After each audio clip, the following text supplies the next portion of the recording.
मेरा नाम रागिनी है, मेरी उम्र 20 साल है। आज मेरा जन्मदिन है। सब रिश्तेदार और दोस्त मेरी सालगिरह में आए हुए थे। मेरे पापा ने घर के गार्डन में ही पूरी पार्टी का अरेंजमेंट किया था, जिसकी वजह से बाहर जाने की भी दिक्कत नहीं हुई थी। मैंने अपने लिए आज नीले रंग के कपड़ा का चुनाव किया था। वह कपड़ा बिल्कुल किसी जलपरी की तरह था। मैं उसे पहनकर बहुत खूबसूरत लग रही थी। पूरे परिवार में यह बात कही जाती थी कि रागिनी जैसी खूबसूरती किसी के पास नहीं है, और मैं खामोशी से मुस्कुराकर अपनी तारीफ स्वीकार कर लेती थी। यह सब मेरे लिए बहुत आम था। मैंने बाल खोलकर आगे को किए हुए थे। मेकअप बहुत ही खूबसूरती से किया गया था, जो मेरी रंगत पर खूब जच रहा था। थोड़ी देर बाद ही एक नौकरानी ने आकर मुझे पापा का पैगाम पहुंचाया था कि आपके पापा आपको गार्डन में बुला रहे हैं। सब मेहमान आ चुके हैं, सिर्फ आपका ही इंतज़ार है। मैंने सिर को हिला दिया और अपने आप को आखिरी टच देकर मैं नीचे की तरफ बढ़ गई थी। उस कपड़ा में मुझे चलने में दिक्कत महसूस हो रही थी, इसीलिए मैं बहुत संभल कर चल रही थी, क्योंकि अगर मैं गिर जाती तो मेरी बहुत बदनामी होती। इसीलिए मैं हर कदम फूंक फूंक कर रखना चाहती थी। सीढ़ियां पार करके मैं लॉन्स में आ गई थी। मैंने चारों तरफ नज़र घुमाई तो न जाने क्यों मुझे ऐसा महसूस हुआ जैसे यहाँ कुछ गलत हो रहा है, कुछ ऐसा जो हम सबकी नज़रों से छिपा है। लेकिन मैंने सिर झटक दिया था। ये एहसास तो मुझे कुछ महीनों से हो रहा था, लेकिन मैं ज़्यादा इस बात पर ध्यान नहीं देती थी। मैं गार्डन एरिया में पहुंची तो पापा सामने खड़े हुए थे और अपने दोस्तों से बात कर रहे थे। उनके ही एक दोस्त ने उन्हें मेरी तरफ देखने को बोला तो वह मुस्कुराते हुए मेरे पास आ गए थे। उनके हाथ में शराब का गिलास मौजूद था, जो मुझे बेहद बुरा लगा था। बेशक मैं एक ऐसे घराने से थी जहां इन तमाम चीज़ों को बुरा नहीं माना जाता।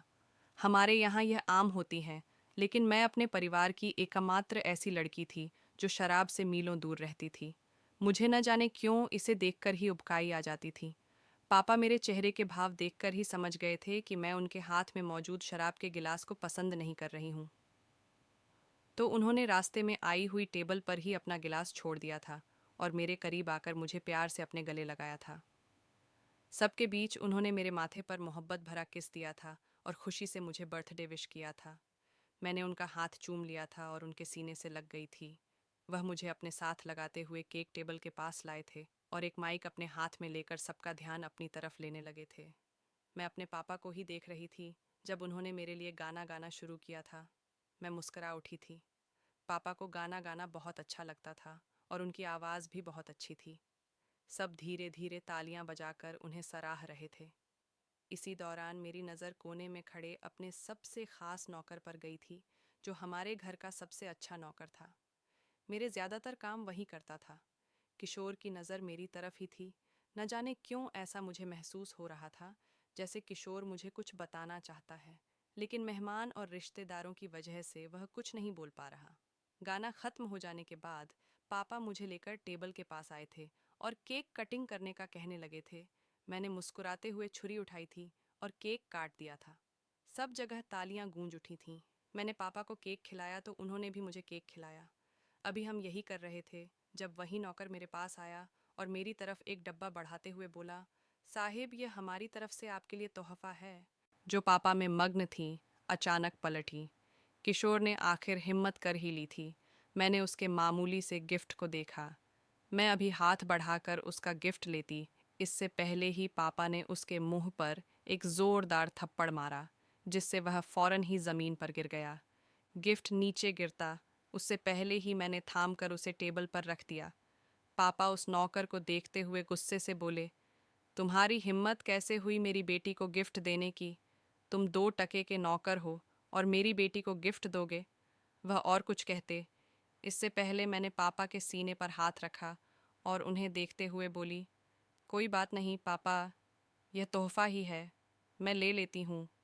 मैं कुछ और कहती, इससे पहले ही पापा बोले, चुप हो जाओ, तुम मेरी चांद सी बेटी हो, तुम्हें ऐसे मामूली तोहफे लेने की ज़रूरत नहीं है, और तुम यहाँ से निकलो। मैंने तुम्हें पहले भी समझाया था कि मेरी बेटी से दूर रहा करो, लेकिन तुम बेवजह ध्यान खींचने के लिए इसके आसपास मंडराते रहते हो। ये कहते ही उन्होंने अपने गार्ड्स को बुलाया और किशोर को बाहर निकलवा दिया, जबकि मैं अपनी जगह पर सुन्न सी खड़ी रह गई। पापा ने आज से पहले कभी इस तरह का व्यवहार नहीं किया था, फिर आज अचानक ऐसा क्या हो गया कि वह किशोर को निकालने पर तुल गए। हालांकि यह बात तो सभी जानते थे कि मेरा सबसे अच्छा नौकर किशोर ही है, लेकिन आज पापा के इस रवैये को देखकर मैं एक पल के लिए डर गई थी। यह बात सच थी कि जब पापा को गुस्सा आता था तो वह किसी की नहीं सुनते थे, सब कुछ तहस नहस कर देते थे। लेकिन इस पल हालात बहुत ज़्यादा अलग हो गए थे। मैंने फ़ौरन ही पापा को संभाल लिया। उनके दोस्त भी उनके करीब आ गए थे, वरना पापा का बस नहीं चलता तो वह किशोर का कत्ल ही कर देते। मैंने फ़ौरन ही वह तोहफ़ा भी अंदर भिजवा दिया। मैं बेवजह किसी के तोहफे की बेइज्जती नहीं करना चाहती थी। मुझ में इंसानियत अभी बाकी थी। पार्टी चल रही थी, लेकिन मेरा ध्यान पापा की तरफ ही लगा हुआ था कि उन्होंने आज ऐसा क्यों किया। आखिर ऐसी भी कौन सी नौबत आ गई जो उन्होंने मासूम किशोर को घर से बाहर निकाल दिया। हालांकि मुझे पता था कि किशोर की एक माँ है, दो बहनें हैं, वह बहुत मजबूर है, तभी यह नौकरी कर रहा है। वरना मैंने देखा था कि उसके पास बहुत काबिलियत थी। वह अगर नौकरी ढूंढने निकलता तो उसे कुछ महीनों या कुछ दिनों में नौकरी मिल जाती, लेकिन वह अपना समय बर्बाद नहीं करना चाहता था। मुझे दिल से अफसोस हुआ था और मैंने दिल ही दिल में सोचा था कि अगर मेरी वजह से कुछ हो गया तो मैं ज़रूर किशोर के लिए कुछ करूँगी, क्योंकि वह मेरी वजह से ही इस नौकरी से निकाला गया है। थोड़ी देर बाद मेरी कॉलेज की सहेलियाँ आ गई थीं, जिनके साथ मैं मग्न हो गई थी। मैंने उन्हें देखते ही गुस्सा करते हुए कहा, तुम लोगों को आने में कितना वक्त लग गया? पापा ने केक भी कटवा दिया। मैं उन्हें रोक भी नहीं पाई, जबकि सब ने मेरी बात का बुरा नहीं माना और तस्वीरें लेना शुरू कर दिया। समय धीरे धीरे बीतता चला गया। तकरीबन 1 बजे के बीच सब मेहमान और रिश्तेदार घर जाना शुरू हो गए। मैंने साफ तौर पर पापा के चेहरे पर एक अजीब सी परेशानी देखी थी। वह बार बार अपने माथे का पसीना पोंछ रहे थे और बेसमेंट की तरफ देख रहे थे। हमारा घर बहुत अजीब था। कभी मुझे लॉन्स में ऐसा महसूस होता था जैसे यहाँ कुछ रहस्यमय हो रहा है, तो कभी बेसमेंट की तरफ लगता था कि मुझसे कुछ छिपाया जा रहा है। मगर मैंने कभी भी अपने ख्याल जाहिर नहीं किए, क्योंकि अगर मैं अपने ख्याल जाहिर करती नो बेवजह मुझे डांट पड़ जाती। पापा का कहन था कि फालतू की चीज़ों से दूर रहा करो और गलत बात बिल्कुल मत सोचा करो। जितना मैं सोचती थी, इसीलिए मैं चुप रहने में ही भलाई समझती थी। मैं कुछ सोचकर पापा के पास आई थी। उनके कंधे पर हाथ रखकर उन्हें अपनी तरफ ध्यान देने को कहा था। पापा, क्या हो गया आपको? कब से देख रही हूँ, आप मुझे बहुत उदास और परेशान लग रहे हैं। सब अच्छा है ना? मेरी बात सुनकर पापा ने एक नज़र मुझ पर डाली और सिर को हल्की सी हिलाकर बोले, तुम एक काम करो, आराम करने के लिए कमरे के अंदर चली जाओ। मैं थोड़ी देर में एक काम निपटा के आता हूँ। यह कहकर उन्होंने अपने कदम गाड़ी की तरफ बढ़ा दिए थे, जबकि मैं एकदम परेशान हो गई मी।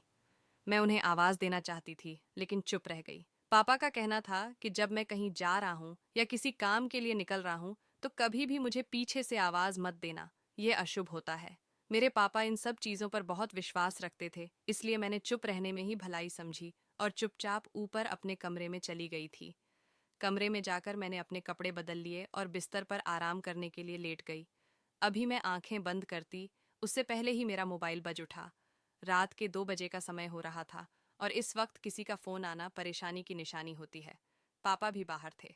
मैंने बेचैन होकर अनजान नंबर रिसीव किया और फ़ोन कान से लगा लिया। तभी एक भारी और ख़ास आवाज़ मेरे कानों से टकराई। अगर बेहतरी चाहती हो तो अपना ख्याल रखो, हर चीज़ से दूर रहो, खासकर अपने बाप से, वरना नुकसान उठाओगी। मैं कुछ कहती या समझती, उससे पहले ही मोबाइल बंद हो गया, यानी कॉल कट चुकी थी। मैंने दोबारा उसी नंबर पर डायल किया था, क्योंकि मेरे दिल में अजीब से शक पैदा हो गए थे। मेरे पापा को मुझसे क्या खतरा हो सकता था, लेकिन अब नंबर ही बंद जा रहा था। वह जो भी था, मुझ तक कोई संदेश पहुंचाना चाहता था, लेकिन उसके दबे हुए अल्फाजों ने मुझे परेशान कर दिया था। काफी देर तक मैं मोबाइल हाथ में पकड़े इसी बारे में सोचती रही थी और फिर ये सोचकर सिर झटक दिया कि हो सकता है कोई दोस्त मुझसे मजाक कर रहा हो, मुझे डराने की कोशिश कर रहा हो। वैसे भी आज मेरी सालगिरह थी।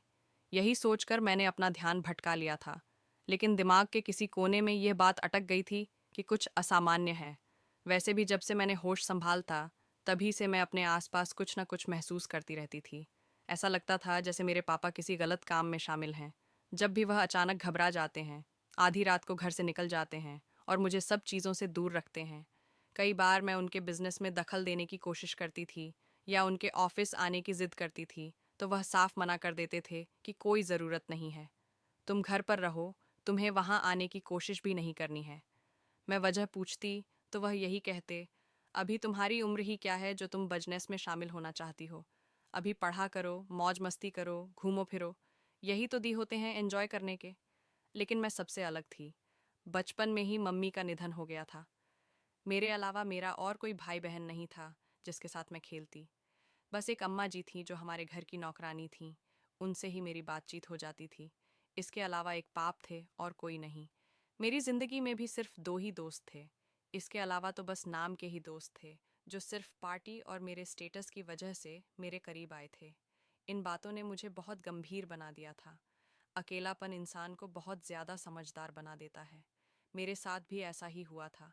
मैं यही चाहती थी कि अपनी पढ़ाई पूरी करने से पहले ही पापा का बिजनेस समझ जाऊं, ताकि बाद में जब मुझे बिजनेस संभालने की ज़रूरत पड़े तो मैं सब चीज़ें जानती हूँ। लेकिन पापा मुझे हमेशा दूर कर देते थे।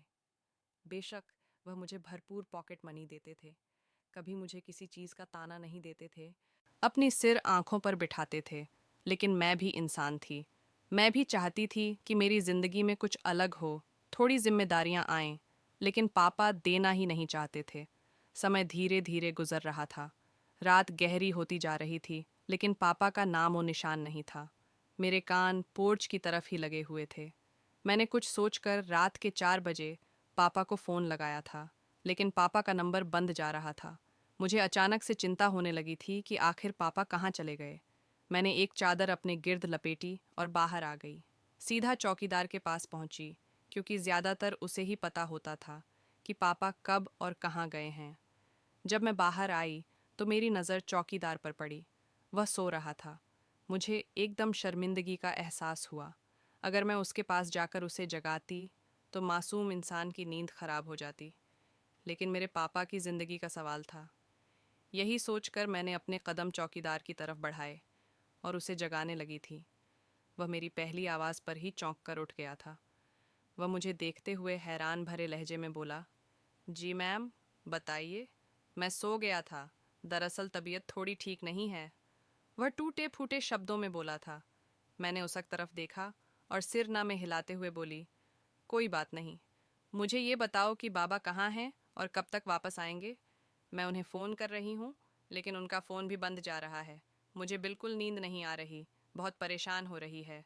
मेरी बात सुनकर चौकीदार ने मेरी तरफ देखा और कुछ पल के बाद बोला, मालकिन, साहब ने मना किया है कुछ भी बताने से। उनका कहना है कि वह जल्दी वापस आ जाएंगे। बस एक ज़रूरी काम निपटा रहे हैं, आप परेशान ना हो। अभी थोड़ी देर पहले मेरी साहब से बात हुई थी, वह बिल्कुल ठीक से हैं। जबकि मैं गुस्से बोली, मैं तुम्हें मुँह मांगी रकम दूंगी, मुझे बताओ मेरे पापा कहाँ पर गए हैं और क्या काम कर रहे हैं। तुम्हें बिल्कुल परवाह करने की ज़रूरत नहीं है कि तुम्हारा नाम आएगा, मैं किसी भी कीमत पर तुम्हारा नाम नहीं आने दूंगी। बस तुम मुझे। मैं कुछ और कहती, उससे पहले ही उसने मेरी बात काटते हुए कहा, छोटी मालकिन, लेकिन मैं ऐसा काम नहीं कर सकता। मैं साहब का बहुत वफादार आदमी हूँ। उन्होंने मेरा तब साथ दिया था जब मेरे पास कोई नहीं था, और वह किसी गलत काम के लिए नहीं गए हैं। आप परेशान ना हो, वह जल्दी लौट आएंगे। वह ठीक हैं। जबकि मैं चुप हो गई थी। यह बात हकीकत थी। पापा के सारे नौकर उनके वफादार थे। उनसे कभी गद्दारी नहीं करते थे। न जाने क्यों मेरे दिल में एकदम ख्याल आया कि क्या फिर किशोर पापा से गद्दारी कर रहा था। पल भर के लिए मैं बिल्कुल चुप हो गई थी और खामोशी से अपने कमरे के अंदर चली गई थी। थोड़ी ही देर गुजरी थी जब हमारे पोर्च में गाड़ी रुकने की आवाज़ आई थी, यानी पापा आ गए थे। मैंने सुकून का सांस छोड़ा और फौरन उठकर खिड़की के पास आ गई। मेरे सोचने के बिल्कुल ठीक मुताबिक पापा ही आए थे और पोर्च में खड़े चौकीदार से ही कोई बात कर रहे थे। यकीनन चौकीदार मेरे बारे में ही पापा को बता रहा था। अचानक ही पापा ने मेरी तरफ देखा था। मैं खिड़की के पास थी। फौरन ही 2 कदम पीछे हो गई थी। जो भी था, मैं अपने पापा से घबरा जाती थी। रात के इस पहर अगर वह मुझे जागता हुआ देख लेते तो यकीनन गुस्सा करते। इसलिए मैं जल्दी से बिस्तर पर लेट गई थी। पापा आ चुके थे, इसलिए मुझे अब इत्मीनान हो गया था। आंखें बंद करते ही मैं गहरी नींद में चली गई थी। वक़्त धीरे धीरे गुजरने लगा था। मेरी सालगिरह को आए हुए पूरे 15 दिन का अरसा बीत गया था। मेरी मामूली जिंदगी अपनी डगर पर ही चल रही थी। सुबह सवेरे जागना, कॉलेज के लिए तैयार होना, नाश्ता करके कॉलेज के लिए निकल जाना, वहाँ से 2 बजे वापस आना और थोड़ी देर अम्मा जी से बात करने के बाद आराम करना। फिर शाम 5 बजे ट्यूशन का आना, उनके साथ पढ़ना और फिर अपने कमरे में आकर मोबाइल वगैरह इस्तेमाल करना। यही मेरी जिंदगी का हिस्सा था। मगर आज कुछ अलग था। मैं अभी अपने कंप्यूटर पर बैठी कुछ काम ही कर रही थी जब अचानक अम्मा जी कमरे में आईं और मुझे देखते हुए बोलीं, क्या कर रही है मेरी लाडो? उनका अंदाज हमेशा ममता से लबरेज होता था, इसलिए मैंने कभी उन्हें नहीं टोका था कि आप मुझसे तो इससे बात क्यों कर रही हैं। मैंने उनकी तरफ देखा और प्यार ने बोली, बस अम्मा जी, एक प्रोजेक्ट पर काम कर रही हूँ, दुआ कीजिएगा कि नंबर अच्छे आएं। वह फौरन मेरे पास आकर प्यार से मेरे माथे पर किस देते हुए बोली, मेरी लाडो तो है ही इतनी प्यारी, इसके नंबर भी अच्छे आएंगे। अच्छा, मैं सोच रही थी कि तुम और मैं आज मार्केट चलें। मैं कुछ पल के लिए खामोश हो गई थी। बाबा ने कभी भी मुझे किसी चीज़ के लिए नहीं रोका टोका था। मेरा जहाँ दिल चाहता था, जब दिल चाहता था मैं चली जाती थी। दोस्तों के साथ घूम फिर आती थी। कुछ लेना होता था तो शॉपिंग मॉल भी चली जाती थी। अब अचानक से अम्मा जी का आना और मार्केट के लिए कहना, मैं कुछ पल के लिए चुप हो गई थी। मेरा इरादा मार्केट जाने का नहीं था, क्योंकि मुझे अपना प्रोजेक्ट कंप्लीट करना था। मैं अम्मा जी की तरफ देखते हुए विनम्रता से बोली, आज नहीं अम्मा जी, कल चलेंगे।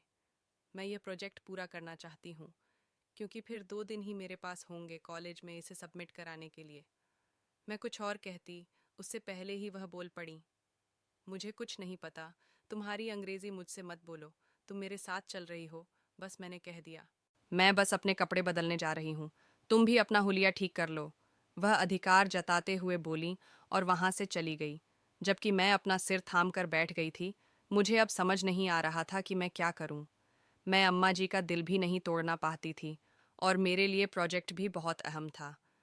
कुछ पल सोचने के बाद मैंने एक ही फैसला लिया कि मैं अम्मा जी के साथ चली जाती हूँ।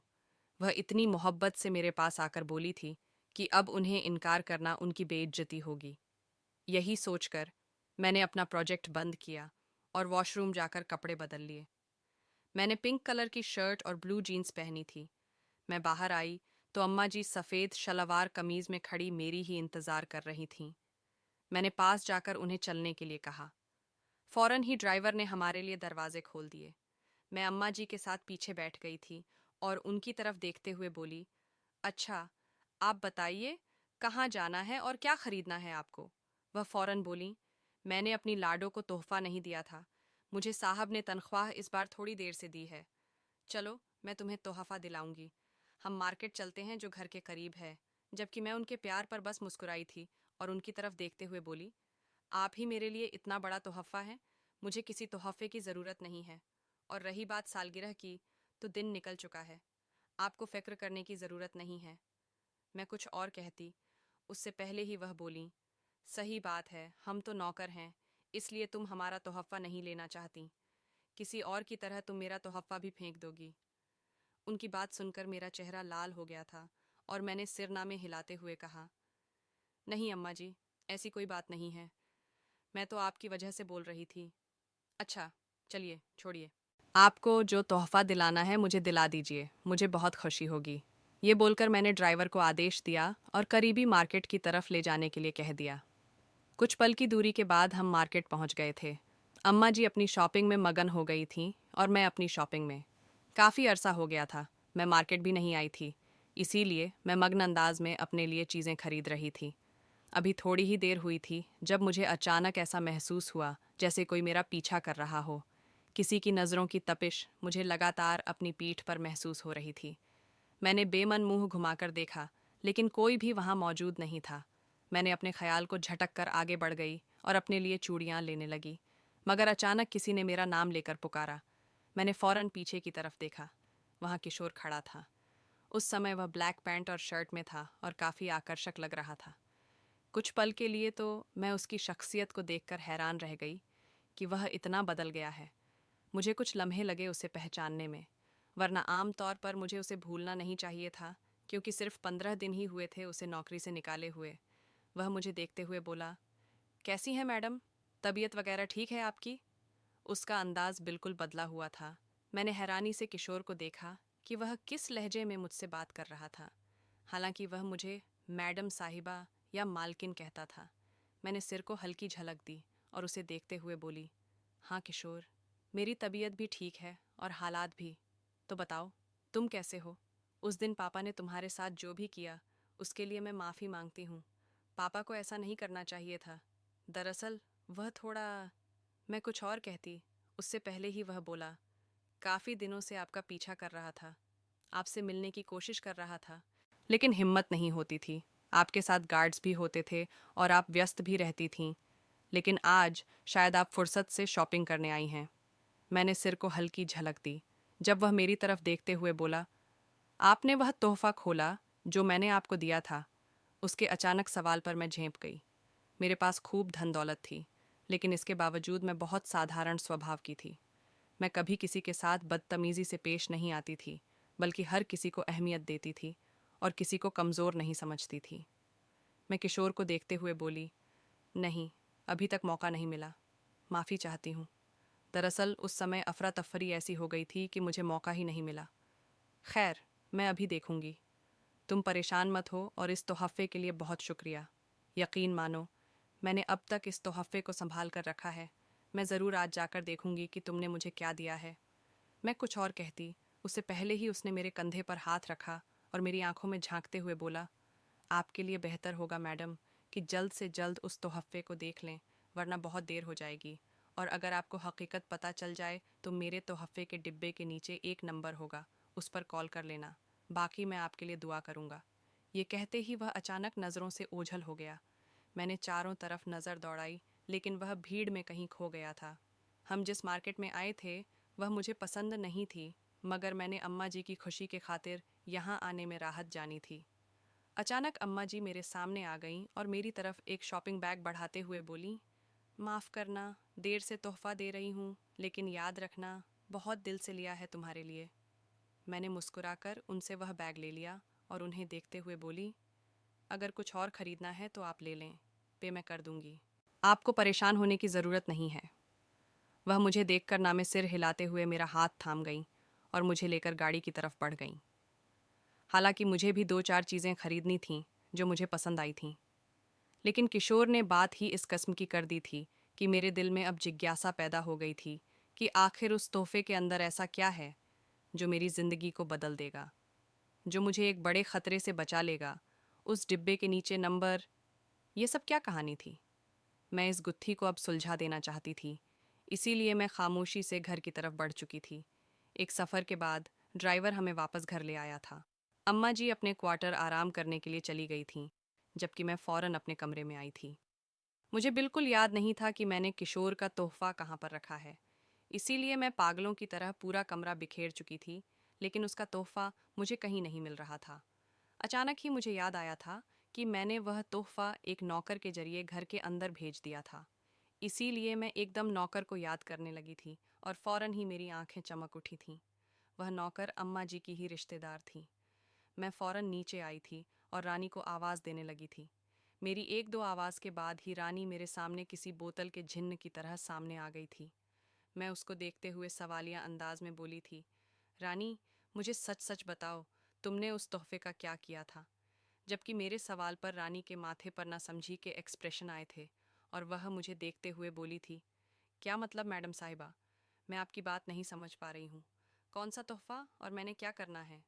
मैंने अपनी बात पूरा करते हुए कहा, मेरा मतलब है, मेरी सालगिरह वाले दिन मैंने तुम्हें एक लाल रंग का डिब्बा दिया था और कहा था कि इसे अंदर रखवा दो। वह दूसरा तोहफा। मेरी बात सुनकर उसके चेहरे पर से एक साया सा लहराया था। वह मुझे देखते हुए परेशान होकर बोली, आपके पापा का गुस्सा देखकर हमने यही सोचा कि इसे कूड़े में फेंक देना चाहिए, लेकिन हम डर गए थे, इसीलिए हमने पता नहीं कहाँ रख दिया। हमें भी याद नहीं आ रहा, लेकिन इतना याद है कि हमने वह तोहफ़ा किचन में या फिर लॉन्स या ड्राइंग रूम में रखा था। हम फ़ौरन ढूंढ देते हैं।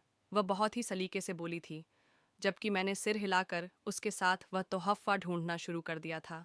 उस तोहफ़े में एक गहरा राज था जो मुझे जानना था, और यही चीज़ मुझे टेंशन में डाल चुकी थी। मैं और वह चंद ही पल में लॉन्स भी बिखेर चुके थे, लेकिन कहीं से भी हमें वह तोहफ़ा नहीं मिल रहा था।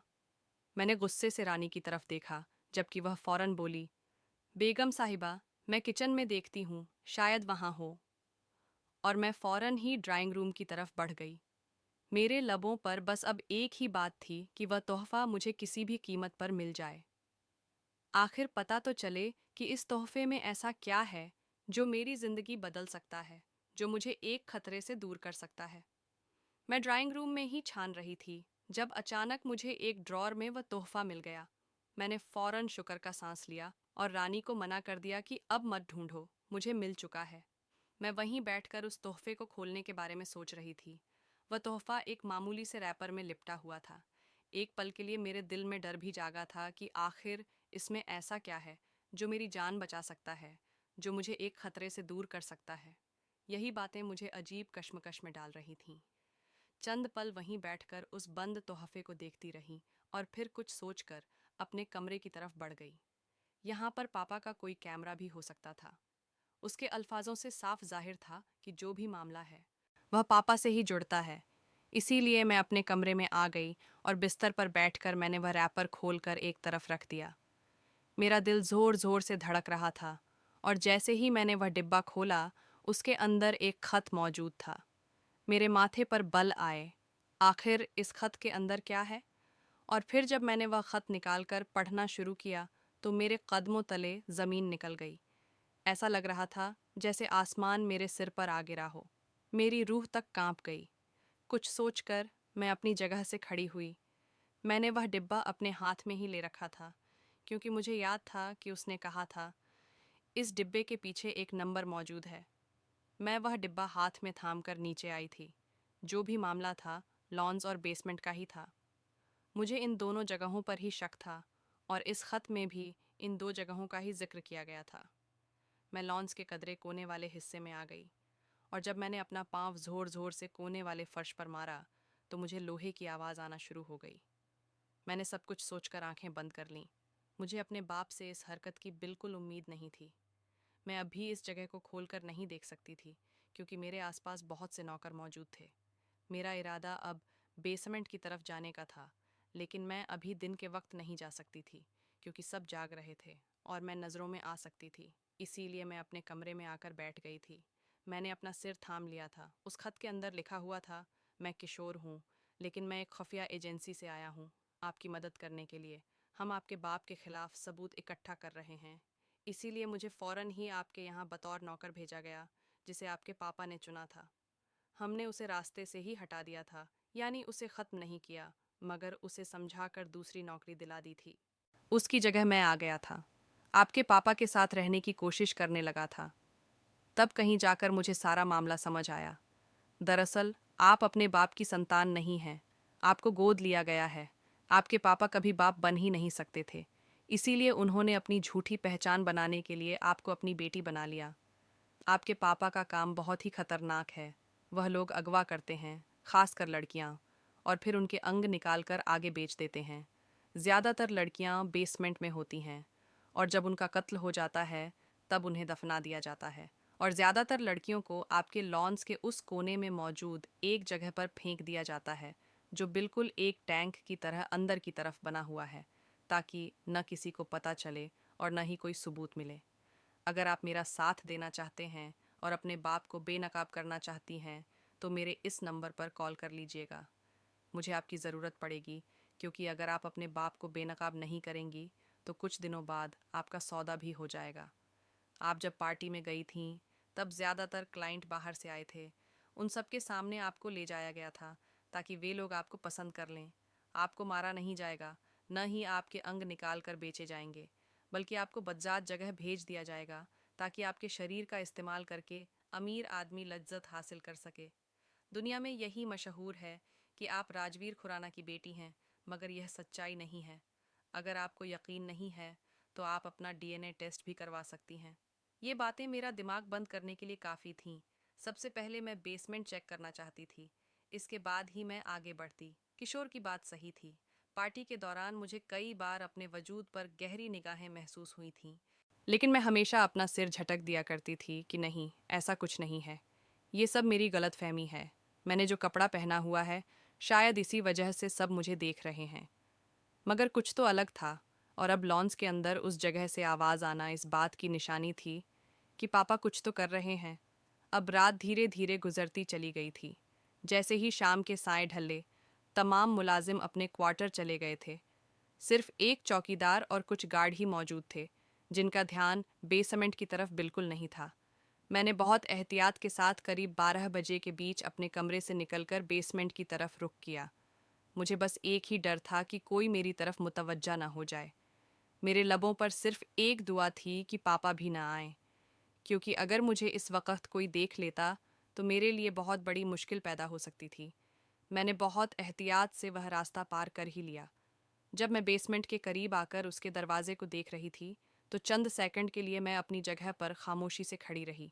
न जाने क्यों, मुझे वाजह तौर पर ऐसा महसूस हो रहा था कि अंदर लड़कियां मौजूद हैं। मैंने अपने कदम बेसमेंट की तरफ बढ़ाए।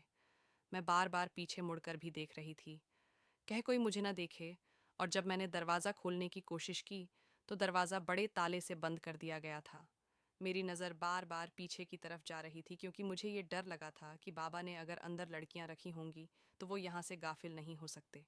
मेरे फ़ौरन एक छोटी सी झिड़ी से अंदर झांका था, और किशोर की बात सच साबित हो गई थी। पापा वाकई लड़कियों को अगवा करके उनके अक्साब बेच रहे थे। कुछ लड़कियों को शारीरिक तौर पर इस्तेमाल करने के लिए आगे भेजा जा रहा था। मुझे यकीन नहीं आ रहा था कि मेरा बाप इस हद तक जा सकता है। पैसों की लज्जत इंसान को ये सब करने पर मजबूर कर देती है। मैंने तसव्वुर भी नहीं किया था। मुझे हैरानी की इस बात पर थी कि मेरे बाप ने मेरा ही सौदा कर डाला। बेशक मैं उनकी बेटी नहीं थी, लेकिन उन्होंने मुझे पाला था, मुझे प्यार दिया था, मुझे हर ऐशो आराम से माला माल रखा था, जो एक पिता अपनी औलाद को देना चाहता है। मैं अपने कमरे में आकर अपने पापा के बारे में सोच रही थी। अगर उस समय मैं स्वार्थी हो जाती, उन लड़कियों के बारे में नहीं सोचती, तो मुझ पर लानत थी। मैं भी तो एक लड़की थी, और मेरी जान को भी तो खतरा था। अगर मैंने किसी और से संपर्क नहीं किया होता तो मैं भी बुरी तरह से फंस सकती थी, और बेसमेंट में मौजूद वे मासूम लड़कियां भी जान की बाजी हार सकती थीं। मैंने कहानी देर तक बैठते बैठते इसी बारे में सोचा कि मुझे क्या करना चाहिए। क्या मुझे फ़ोन कर देना चाहिए? क्योंकि अगर मैं फ़ोन कर देती तो मुझे गवाही देनी थी, और उसके बाद पापा की ज़िंदगी ख़त्म हो जाती। मेरी गवाही बहुत मायने रखती थी, क्योंकि मैं उनकी संतान थी, उनके साथ रहती थी। मुझसे ज़्यादा मेरे पापा को कोई नहीं समझ सकता था। कानून भी मेरी गवाही को तुरंत मान लेता। कुछ सोचकर मैंने गहरी सांस ली और उस नंबर पर फ़ोन डायल कर दिया। मेरी पहली बेल पर ही कॉल उठाई गई थी। सामने से कोई और बात कर रहा था। मैंने धीरे धीरे उसे सारी स्थिति से अवगत करवा दिया और बताया कि मैं तुम्हारे साथ हूँ, तुम्हें जो करना है तुम कर सकते हो। जब किसी ने मेरा शुक्रिया अदा किया, और तुरंत ही आधे घंटे बाद वह पूरी फोर्स के साथ हमारे घर पहुंच गया था। मैंने सोचा भी नहीं था कि मैं इस हद तक जाऊंगी। मुझे आज समझ आया था, मेरी तन्हाई, मेरी खामोशी, मेरी समझदारी अब किस काम आई थी। बेशक तन्हाई इंसान को खोखला कर देती है, लेकिन कुछ तन्हाई इंसान को इतना समझदार बना देती है कि वह अपनी जिंदगी को संवार लेता है। किशोर ने फौरन ही पापा को अरेस्ट करवा दिया था, जबकि पापा मुझे बेयकीन निगाहों से देख रहे थे। उन्हें वाकई यकीन नहीं आ रहा था कि मैं उस हद तक पहुंच गई जिस हद से पापा मुझे हमेशा दूर रखते थे।